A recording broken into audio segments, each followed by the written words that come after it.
নমস্কাৰ বন্ধু বান্ধৱীসকল আপোনালোক সকলোকে মই সুৰক্ষেত্ৰীয়ে পুনৰবাৰ টিপছ অসম ইউটিউব চেনেলটোলৈ স্বাগতম জনাইছো বন্ধু বান্ধৱীসকল ইয়াতে আপোনালোকে যিকেইটা পোৱালি দেখিবলৈ পাইছে ইয়াতে লোকেল কুকুৰাৰ পোৱালিও আছে আৰু সোণালী কুকুৰাৰ পোৱালিও আছে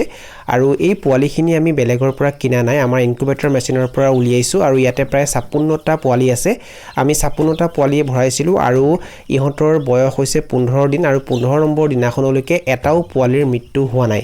আমি যদি নিজৰ ইনকুবেটৰ মেচিনৰ পৰা পোৱালি উলিয়াও তেনেহলে সাধাৰণতে মৰ্টেলিটি একেবাৰে নহয় আৰু এবাৰো এতিয়ালৈকে মৰ্টেলিটি 0 হৈছে বন্ধু বান্ধৱীসকল এই পোৱালিবোৰক যেতিয়া আমি ব্ৰুডিং কৰিছিলো তেতিয়া মজিয়াত অলপ ডাঠকৈ ধানৰ ভুচি পাৰি দিছিলো আৰু তাৰ ওপৰত দুটা তৰফৰ বাতৰি এখন পাৰি দিছিলো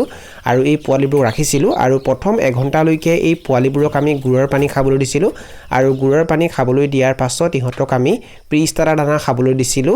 আৰু প্ৰিষ্টাৰা দানা ইহঁতৰ বাবে আমি প্ৰায় 2 কেজি মান কিনিছিলো 56টা পোৱালিৰ বাবে 2 কেজি প্ৰিষ্টাৰা দানা কিনিছিলো আৰু প্ৰিষ্টাৰা দানা শেষ হোৱাৰ পাছৰ পৰা ইহঁতক আমি লোকেল কুকুৰাৰ বাবে যি ষ্টাৰ্টাৰ দানা আহে হেতু খাবলৈ দি আছো আৰু এতিয়াও হেতুৱে খাবলৈ দি আছো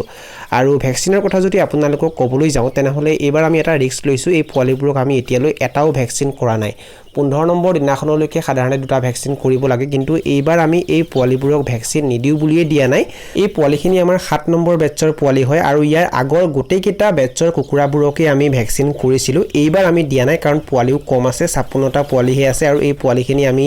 নিজৰ মেচিনৰ পৰাই যেহেতু উলিয়াইছো আৰু বেমাৰ আজাৰো বৰ বিশেষ নাই সাধাৰণতে সেই কাৰণে আমি ভ্যাকচিন কৰা নাই কিন্তু আপোনালোকক এইটো পৰামৰ্শ একেবাৰে নিদিও যে আপোনালোকে ভ্যাকচিন কৰিব নালাগে চাওক যদি আপোনালোকে কুকুৰা পালন কৰি আছে তেনেহলে পোৱালিবোৰক আপোনালোকে সময়মতে ভ্যাকচিন কৰি দিব আমি কৰা নাই আমি এটা ৰিস্ক লৈছো কিন্তু আপোনালোকে ভ্যাকচিনটো কৰি দিব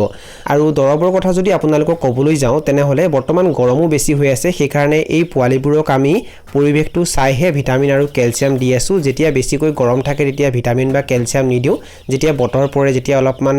পৰিৱেশটো ঠাণ্ডা হয় তেতিয়াহে আমি ইহঁতক ভিটামিন বা ক্যালসিয়াম খাবলৈ দিও আৰু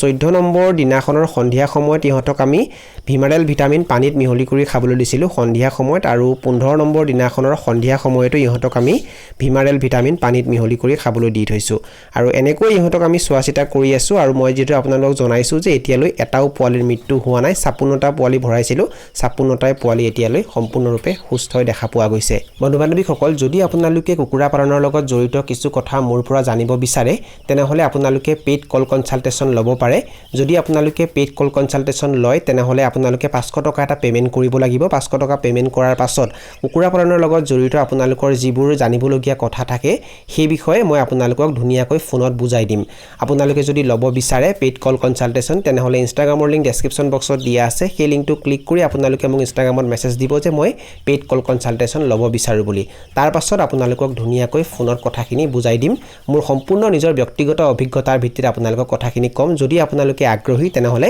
পেইড কল কনসালটেচন লৈ আপোনালোকৰ যিবোৰ সমস্যা থাকে কুকুৰা পালনৰ লগত জড়িত বা যিবোৰ জানিবলগীয়া কথা থাকে সেইবোৰ মোৰ পৰা ফোন যোগে জানিব পাৰে